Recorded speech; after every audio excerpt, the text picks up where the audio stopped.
Sherilyn Skolnicki, and this is Brilliant Balance, the show for working women who are ready to shine. Each week, I bring you ideas, inspiration, and insight on balance, business, and getting it all done gracefully. You ready? Let's be brilliant. This is episode 263 of the Brilliant Balance podcast. And today I'm with my guest, Nona Jones, talking about her new book, Killing Comparison. Well, wait until you hear the interview with today's guest. Listen, Nona Jones is phenomenal. You're going to absolutely love this one. And I know that she's touching a chord that will resonate with so many of you listening. Nona Jones is considered a global thought leader who sits at the intersection of faith, technology, and identity. And she has also served time and time again as a voice of hope and healing to victims of trauma because of her own history as a survivor of physical and sexual abuse. Her books are equipping people around the world to harness their potential toward realizing their purpose. She is a speaker, a preacher, an author, and the head of global faith-based partnerships at Meta, formerly Facebook. She has held executive leadership roles in a number of different organizations across the private, public, and nonprofit sectors. And moreover, she's warm and engaging and just an absolute delight. You are going to learn where you can find her work at the end of the episode, but I'll tell you, if you want to preview, nonajones.com has links to all the goodies. And what we mostly talk about in this conversation is her book, which is called Killing Comparison. But I have to tell you that what I really was so inspired by in our conversation was how multifaceted her life is. Professionally and personally, I know that a lot of my listeners and myself really are trying to embrace this idea of not being just one thing, not wanting to fit into a narrow box, but really trying to give ourselves permission to spread our wings into all the things that are interesting to us. And Nona is a shining example of someone who embodies that unapologetically. You're going to hear her own the hard parts of her story and really the bright and shiny parts of her story. And you're going to hear her talk about a number of different places that she's plugged in professionally and personally. And yet she sits there with high energy and positivity and is just a bright light throughout this entire conversation. So without further ado, here is my conversation with Nona Jones. So Nona, welcome to the Brilliant Balance Show. Thank you so much for having me. I'm really excited about this conversation. I love when I schedule these in the morning because my energy is really good and my guest is really good and we are like ready to roll. So will you start off by telling us a little bit about your day today? What's on the agenda? So I live on the East Coast, but my team is all around the United States and actually all around the world. And so I started my morning really early with a conversation with a member of my team who's based in London. And then a little bit later in the day, I have a team meeting for my North America team. And so that's going to be an hour of just catching up with everybody, talking through goals for the week. Of course, I have this awesome interview, which I'm doing, which is really cool. And usually most days I'm doing a podcast or a television interview or something of that sort, because this is around the time of my book release.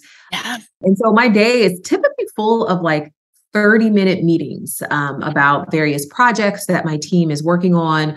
Sometimes I'll have conversations with external folks. Like today, I have a meeting with a group that's interested in talking more about Meta and how we can partner with them as they go online. And then tonight, I'm doing a 1-hour conversation with a pastor friend of mine to talk about my new book. I'll be picking up my boys from school right before that. And so it's going to be a very, very active evening. I love this. And I can just imagine our listeners like, okay, right? Like one, you sound just like the rest of us. And two, you have kind of some fancy things going on in your life that I think will be really interesting for everyone to hear about. So I want to make sure we're grounded in the sort of multifaceted professional life that you have. So can you just share a little bit about how you think about that? I think it's increasingly common to have a multifaceted professional life and something that really resonates with a lot of our listeners. So share a little bit about yours. Sure. And I've always been that way, like as far as back as I can remember. So I've been in an executive role since I was 23 years old. But as far back as I can remember, I've always, done nonprofit board service in addition to the work that I did full time. I also had a business, whether it was consulting or graphic design. I have a background in marketing and communications.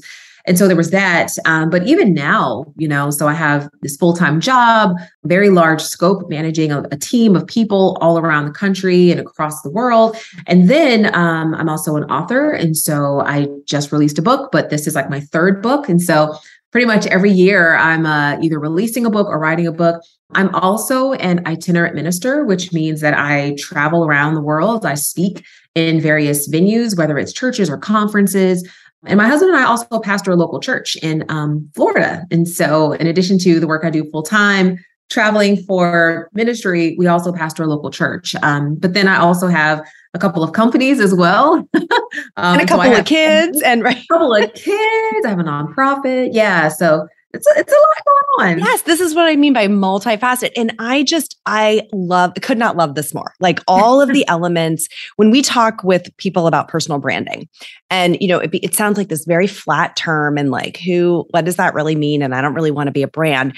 Yeah. All I think of in personal branding is like, what are all the parts of me that make me, right? What is the sort of multidimensional personality that I bring into this world, and not being limited by, I have this one job, or I have this one set of responsibilities. And I think you just, as soon as I read your bio and some of your background, like you just fully embody this. And I love that. It really connects with my heart, right? And it's what I would say I hope my life looks like as it continues to evolve. So love it. Okay. You have a new book. It's called Killing Comparison. And I love this title. So where did the title originate? Well, let me just first say, I did not plan on writing this book. What essentially happened was, back in 2020, before the pandemic spun up, I had a full calendar of speaking engagements. I was going to be speaking all over the world. I was really excited. I had 2 books coming out in 2020. It was going to be an amazing year. But then the pandemic happened and so many of the events got canceled or postponed indefinitely. And one morning I logged on to Instagram because I was about to log onto a video conference, and I just went on there to check comments and logged onto Instagram, and I caught a glimpse of my news feed, and a friend of mine made a post that she was so excited because she would be speaking at this huge virtual women's conference that normally met in person, but it was moving online because of the pandemic. And I saw the post and I thought, oh, that's cool. Well, I scrolled down a little bit more and there was another friend sharing the exciting news that she was also speaking at that conference. And then I scrolled down a little more and there was another friend. You were like, what about me? And another one. And another one. Exactly. I mean, it got to the point where I knew all the speakers, I knew the host, and I was like, why wasn't I invited to speak? And so I started to click on their profiles. I was trying to figure out like, how many followers do they have in comparison to me? And I clicked on their website and I was like, well, where else are they speaking at in comparison to me? And I started doing all of this, what I now call comparison calculus, to try to figure out, where do I measure up in comparison to them? And in the midst of all of that, there was another question that began to percolate in my heart, which was, why does it matter? Like, why does it matter that they were invited to speak and I wasn't? Like, why does it matter that they're speaking at these other events and I wasn't? And so that's really what put me on the path to this question, because I started to reflect on how so many times in my life, I've experienced the same feeling of being left out, of being not invited, of not being included, of not measuring up. And I realized that at the root of it, it was comparison. It was this sense that somebody else is the measuring stick for my worthiness. And so I happened to be invited to speak at a church in South Carolina about a couple months later. And I decided to speak on killing comparison. That's what I called it. Mm-hmm. And I just shared some of the insights that I was learning. And the way people responded was so overwhelming that I was like, oh, maybe there's something here. And that's what made me start to write the book. Yeah. And it's such a universal truth that we're trying to find our own place in sort of the pecking order, the hierarchy, the power structure by looking around us to say, well, how do I stack up? And yet, rarely does that have us walk away feeling good. I mean, even if we're coming out on top, I don't know that it makes us feel good. So I love that you got your finger on the pulse of this and started sharing it with people around you to kind of calibrate. How is this, how is this going to resonate? The church made it clear that it was starting to resonate. And then you sat down to write the book to share those insights.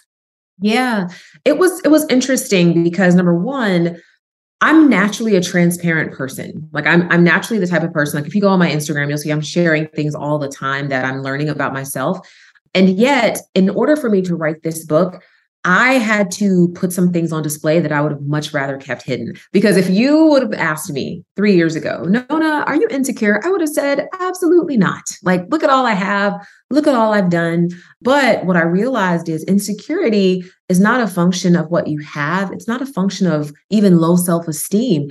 It's really a question of what is your identity secured to? And I had to contend with the fact that my identity had become secured to people's approval, to speaking invitations, to being included and being invited. And so that's what led me to feel insecure, because those things are insecure foundations. I mean, if you think about it, anything that is subject to another person's approval, anything that's subject to another person's assessment of its value is going to be insecure because people's opinions change, right? Like one day you're the best thing since sliced bread. The next day you don't even get a phone call or an invitation. And so I realized that that was something I was struggling with.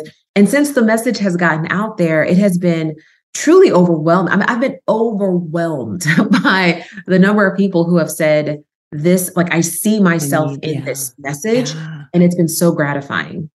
So you mentioned the word approval, and you talk in the book about approval filters. Yeah. Can you share a little bit about what those are? I love that term. And why do we seek them out? Sure. Well, if you think about what a filter is, so, I work in social technology, and what a filter does is it basically augments reality. It changes reality in some way. And so this idea of an approval filter is that it's something that we do, or it's something that we say with the hopes of it augmenting the reality of who we are such that people will approve of us. So for example, there are some people who choose a political affiliation, not necessarily because they fully agree with that political ideology, but because maybe their family or their friends are like so bought in and they want to be approved. And so they will say things and they will do things that they don't even agree with just because they want to fit in. So there's that. Sometimes we'll change our physical appearance in order to try to so-called live up to other people's expectations. I mean, even the idea of makeup, right? Like I thought about that phrase once, and I was like, if you think about what makeup is, it's saying that you're making up for a deficiency, right? So that's what an approval filter does.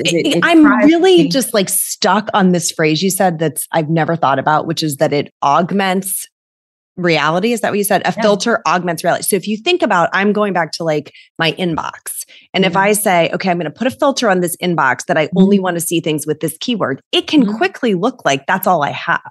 Exactly. Right. And I can say, that's the only parts of this I want to see.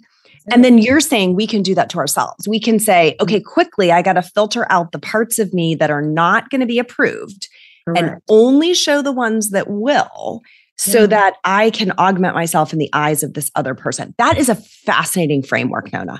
Well, and I will tell you so I came across a quote when I was writing this book that really just profoundly affected me. And it was written by a painter. His name is Edgar Degas. And he made a statement. He said, painting is very easy when you don't know how to do it. And it's very difficult when you do. And I was like, what? I was like, if you know backwards, how to paint, it should be easy, right? But what he was saying is that when you don't know how to do something, if you're not like a master artist, you can slap paint on a canvas and show it off with so much pride because you have no sense of actually what expertise is. But when you're a master artist, you will never show a painting or a work of art until it is perfect in your eyes. And so we have been kind of conditioned to believe that perfection is in the eye of the beholder, which is why we change ourselves. We augment our reality to try to live up to the beholder's definition of perfection. But that's not true. Perfection is not in the eye of the beholder. Perfection is in the eye of the creator, because it was the creator who decided when you were perfect. But then again, what we do is we say, well, I'm not perfect until they say I'm perfect, right? Exactly. Yeah.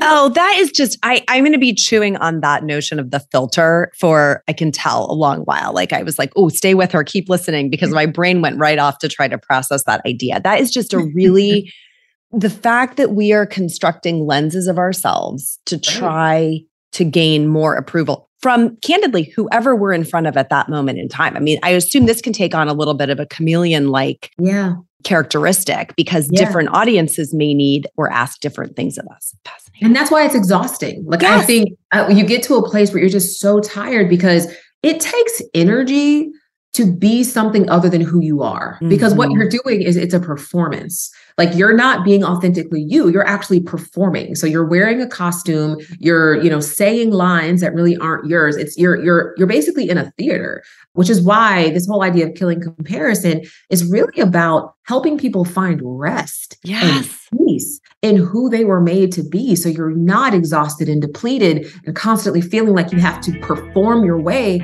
into other people's approval. Okay, my friends, I have some big news for you today. After years of dreaming about it and saying, how great would it be to have our very own Brilliant Balance boutique, we did it. And the online doors are open. So if you love the podcast and you'd love to start your day with a Brilliant Balance mug, or add a little inspo to your office art, or cozy up in a super soft hoodie and a hat for those late to the bus stop mornings, head over to brilliant-balance.com/shop and choose something that will remind you that you are brilliant, because you are. And then I want to see all the pictures of you with your new goodies. So tag me on social media at brilliant_balance when it arrives. That's brilliant-balance.com/shop. Go have some fun. So exhaustion sounds like it's one of the costs of sort of living in this constant comparison cycle. Yeah. I imagine it's not the only one. Are there other risks or costs that you've identified of living this trap? Oh, for sure. I mean, so exhaustion is one. I think we also see a lot of depression. Depression is rampant in our society now. And yes, we know that there are, of course, biological factors involved with depression. And I also believe that a lot of depression is coming from comparison, because, for example, again, I work in social technology, so I know that social media is blamed all the time for causing insecurity. And while I do know that social media exposes insecurity, I don't believe it's the source. But I do know that when we see people who are constantly showing their highlight reels, our life can start to feel dull in comparison to what they're showing all the time. Like when we just had a fight with, our husband, and we see our friend posting about the exotic getaway that her husband just whisked her away on. We're going to be like, why can't I have that? Right. And we're going to feel depressed. And so I do think that depression, I also think a big cost to comparison is that we simply live beneath our potential. Mm-hmm. Sometimes we set another person as the ceiling for our potential. We make them the goal, when in fact, we may have more potential in us than even they have. And so you end up setting them as your ceiling when they actually might be your floor. It's like a false ceiling. Yeah. Yes, it's and maybe you're just not there yet. I think one of the things that comes up a lot in comparison is time horizons. The phrase that's helpful to me sometimes is, it's her turn. There's this moment in history at which, yes, if we were measuring the distance between us, this person could be ahead by some objective standard, but it's her turn. And, your example about the exotic vacation, 3 weeks earlier, that same couple could be having the same fight you're having today, and your vacation is coming, right? So they could have had it on the vacation. Right. It lacks the construct of time, I think, when we're working in these snapshots. And that's really important, because there really is enough to go around. and running our own race, finding our own timeline feels like it might be one of the pathways through this mess. I talk in the book, there's this concept of humility as a superpower. And I think humility is so misunderstood. Like we've been taught that humility is thinking lowly of yourself, but that's not true. The Bible even says that God resists the proud, but he gives grace to the humble. Well, if you understand what the concept of grace is really the divine power to accomplish your purpose. Grace is the divine power to accomplish your potential. And so humility then becomes a superpower. But again, it's not thinking lowly of yourself. Humility is simply fully occupying the lane of life that God has given to you without looking to the left or looking to the right, wishing you could have somebody else's lane. Humility is just, look, this is my lane. I'm going to fully occupy it. I'm going to be the best that I can be with the gifts and talents and abilities and experience I have. And I don't need to be like anybody else. That is humility. So good. I want to just listen to on repeat. Like every day, everyone should take that little section and listen to that on repeat. That is such powerful teaching, because that notion of being in our own lane and fully embodying our own potential it's the pathway out of this comparison trap, right? So it really is. You have had some areas of your own life where you've shared you've been particularly vulnerable to those traps. Is there one in particular that you reflect on or that you feel like you're really trying to navigate or evolve through? So I do share a story in the book, and I'll give just a kind of sneak peek of it, where physical appearance has been one that has really been a challenge for me, because for the vast majority of my life, I wasn't just overweight. I was classified as morbidly obese. Like from the time I was very young, I developed a very unhealthy relationship with food because it was a coping mechanism there was a number of physical and sexual and all types of abuse that was happening to me. And so I would eat a lot of food in order to cope and self-medicate. And so I gained a tremendous amount of weight.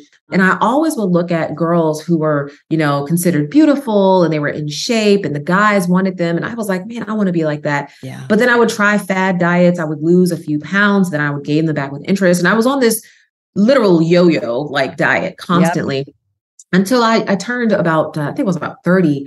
And I came across a young woman on YouTube at the time. She started at the exact same weight that I was at that time. I was almost 300 pounds. And she was sharing her story of how she lost 100 pounds just naturally by eating right, working out.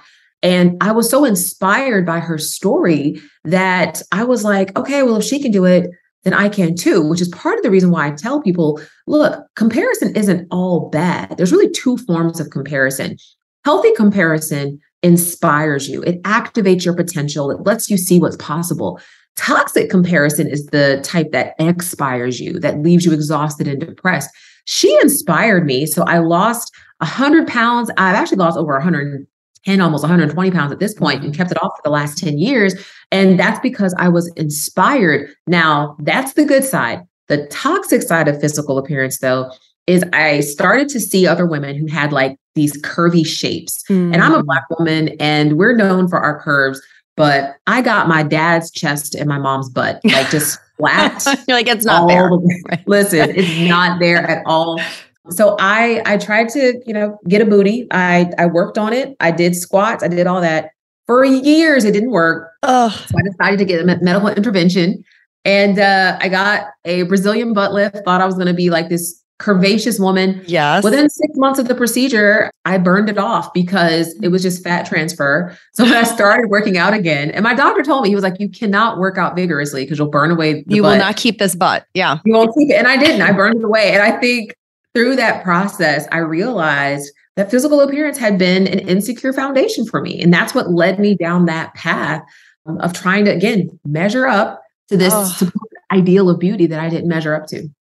I want to just applaud your courage, right? And your bravery, because I can tell, like, I get to see your face as you're telling this story. And these are not stories we want to go back and tell, right? It takes a lot to say, look, I'm going to really own this piece of my story and I'm going to confront what it's meant to me and I'm going to learn the lesson, right? And move forward in a different direction. And when you were talking about being in your own lane and fully embodying your own potential, you think about trying to change your body type, your shape, not like, how do I have the best version of my body, but I'm actually going to artificially try to change something. I want her body. Right. Which, I mean, this is so relatable to me. And I think for a lot of women listening, like we start to like cobble together this Franken body of all these parts of other people that we think would work. And it never will. Right. It just won't. So that notion of like, look, get in our own lane, be the best version of the body we've got, the type of body we've got is probably the pathway through. And the most powerful thing I ever heard on this was years and years ago. I think Martha Beck wrote it in O magazine. And she was talking about appreciating a garden full of flowers in all of its variety, that the flower doesn't compare itself to the other flowers. Right. It just allows them all to be their own shape and color and size of beauty. That was so deeply resonant with me that, there really is variety and there's beauty in that variety. And I think this notion of appearance comparison is really toxic when we're trying to hit one ideal. So kudos to you for sharing and burning off the butt, right? I just love that. It's gone. I love it. So how do we train ourselves, our hearts, our souls to celebrate sufficiency instead of always noticing some kind of deficiency? Well, I think so when it comes to, and I call it detoxing, essentially detoxing from toxic comparison, I think you have to start with being willing to admit, when your insecurity is triggered. I think we spend more time denying insecurity than defeating insecurity. It's like, no, I'm happy for her. And no, I'm not insecure. When in fact, we know what we feel on the inside of us, right? So like we see somebody winning, we feel like we're losing. We see somebody succeeding, we feel like we're failing. I think it comes to a point where we have to be willing to admit, you know what? Yeah, I don't feel very good about what I just saw. And once we admit it, then we can begin to reframe what we've seen so that we can look at it differently. So for example, let's say that, you're the older sibling and your sister is getting married first and you're starting to feel some type of way about it because you thought you'd be married first. Well, the natural tendency might be to be like, why me? Why was I overlooked? This isn't fair. But when you reframe it, you can see it as, okay, this is an opportunity for me to be there for her, to support her day, to make her feel special. Like you can reframe it as an opportunity for you to shower her with love and attention. This is not an indictment on your worth. This is simply an opportunity for you to love and value your sister. So I think reframing really will help us set ourselves up to celebrate others' success, which is ultimately necessary to kill comparison, is we have to be willing to celebrate other people's success and learn from them. When they accomplish the thing that we wanted for ourselves, what can we learn from them that will put us in a position to achieve it in the future instead of being jealous and wishing that it was us? I love that. The 3-step detox process sounds like something a lot of us could go through and get a lot of benefit from. Yeah. If the people listening were going to do one thing, small, tangible, actual thing, like today after listening to this, right? They're inspired. They know this is important. What's one small thing that they could do right now to get a little bit of freedom? I will tell you, start by guarding your eyes in order to guard your heart. So if there are people that you're following on social media that are triggering toxic comparison in you, either mute them, unfollow them, block them, whatever you have to do in order to clear your mental space. I liken it to if somebody was trying to, I go to the extreme, break a porn addiction, you wouldn't tell them, hey, why don't you go to the nearby porn store and just walk around? You wouldn't tell them that. Why? Because what they see is going to trigger that toxic side of them. And so you have to guard your eyes and really like control what you're allowing yourself to see so that you can help your heart begin to heal. And there will come a point where you may be able to, see that person's content. There may be a point in real life where you can even spend time with that person. But until then, guard your eyes in order to guard your heart. Yes, I love that. And I think we have to remember that in this era that we're living in, where our newsfeed is curated by us, right? And it's reinforcing. It's an echo chamber of things we have said we're looking at and like.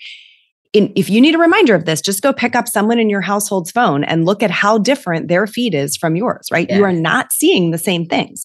So you have control over that. It's a click unfollow button or mute or hide for 30 days. And it gives you that opportunity to get some breathing room from this constant reinforcement of comparison. That's a fantastic, practical thing people can do today.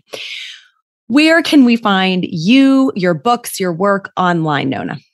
So you can find the book at killingcomparison.com, and there are a number of booksellers listed there, so you can pick whichever is your favorite. And you can connect with me on Instagram, Facebook, YouTube. My handle is the same across all of them. It's at Nona, not Nora. Love it. I get called Nora all the time. So at Nona, not Nora. And you can also head to my website, nonajones.com. Fantastic. We will link it all up in the show notes to make it really easy for people listening. Thank you from the bottom of my heart for being here today. That was fantastic. And I'm so, so grateful to have met you. Oh, my pleasure. Thank you again for having me. This was fun.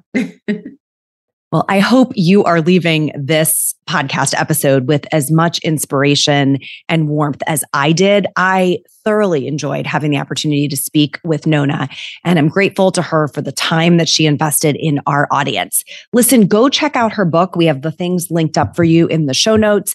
Check out her work online. I think you're going to find her to be just a really compelling voice that is one of those positive ones that you may want to have in your ear as you are weeding out the people that are tripwiring you into a place of comparison that you're trying to get out of. I think this is one of the good ones that we want to keep in our ear, and I can promise you she will be in mine. If you are new to this community and just discovering Brilliant Balance, please come join us in the Brilliant Balance Facebook group. Just go to Facebook, search groups for Brilliant Balance, and you'll find us there. You can also follow along on Instagram. We're brilliant_balance, or my account, which is at C Skolnicki. I look forward to seeing you and to staying connected. Till next time, my friends, let's be brilliant.